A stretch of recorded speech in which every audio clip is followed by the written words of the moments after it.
So there are a number of different objections to the identity theory. There are a number of different ways we can look at it, things we can think about.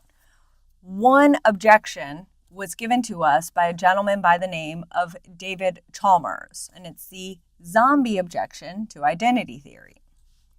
The zombie objection goes like this.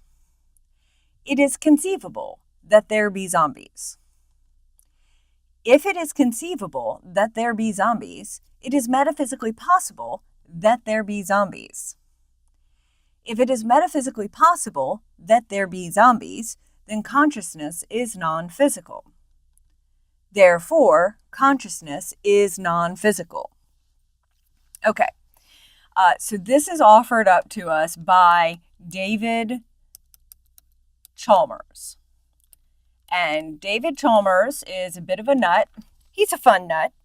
He's currently alive. I got to see him speak once. He's a fun guy.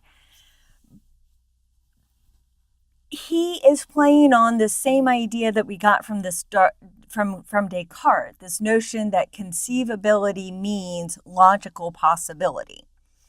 Doesn't mean actually exists. It means it could have been the case, or it could be the case.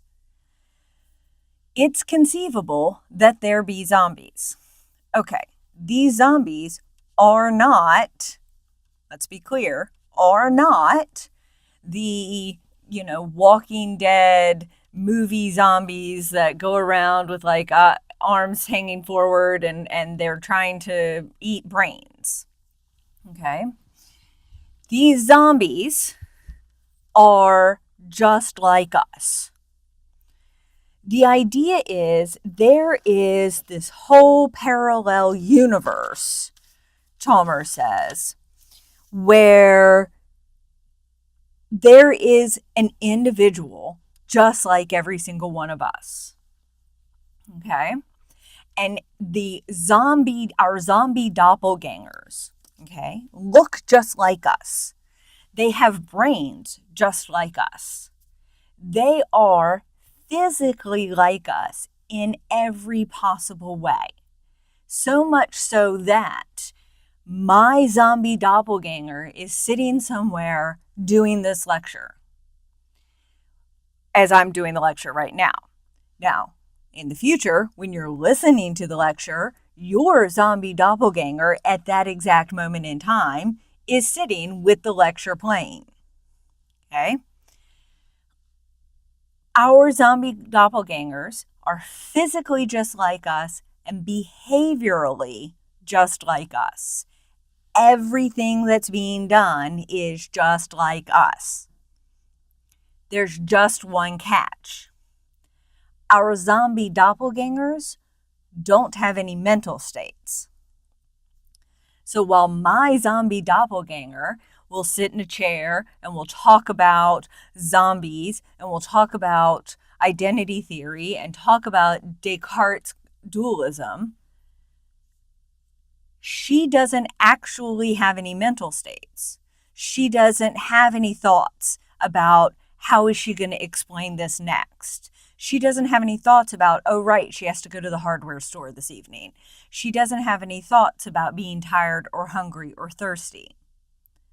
None of that exists for my zombie doppelganger, despite the fact that she looks just like me, she behaves just like me.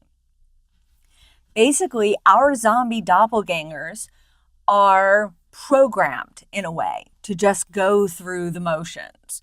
They get behind the wheel of the car, they stop at red lights, they turn corners, they get out and go into work, they talk on the phone, but they don't have any mental states. Chalmers says it's conceivable that there be zombies. Okay, yes, it's a little piratey, but Now, if we can conceive, if it's logically possible that there be zombies, then it's metaphysically possible that there be zombies. What that means is this parallel universe could in fact really, really exist. we obviously wouldn't have any access to it. If it's metaphysically possible that there be zombies, consciousness is non-physical. Why is that? Because these things are acting just like us. They look just like us. They have the brain states we have, and yet they lack mental states.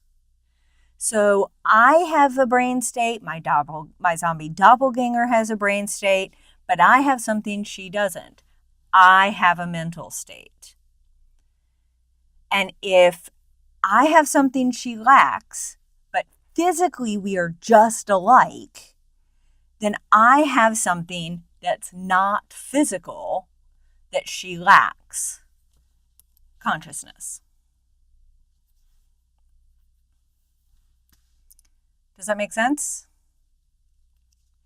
Now, yes, it's probably the case. Well, I don't know. I don't even know that I want to say that. It is difficult for us to imagine a parallel universe with these zombies that don't have any mental states, okay? I do understand that y'all might be struggling to wrap your mind around this albeit imaginary situation.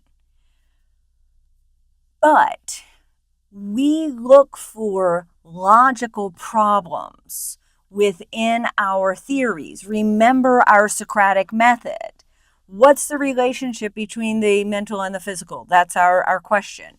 Response, identity theory. They are the same thing. They're identical. Analysis, okay, Socrates is going to question it. But what if I can present you a counterexample? An example of something physically that's exactly like you, but does not have consciousness. And that's what Chalmers has offered us. A scenario where there's something physically just like all of us, but lacks consciousness. That means there's something I have that my zombie doppelganger doesn't, and thus consciousness is not physical.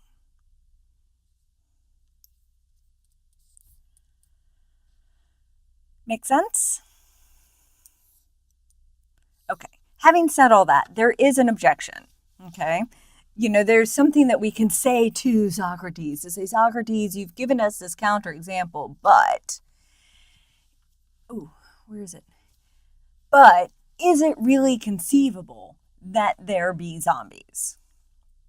In other words, when we tell ourselves this story about this parallel universe with individuals that are physically exactly like us and behave exactly like us, are we really and truly imagining something without mental states?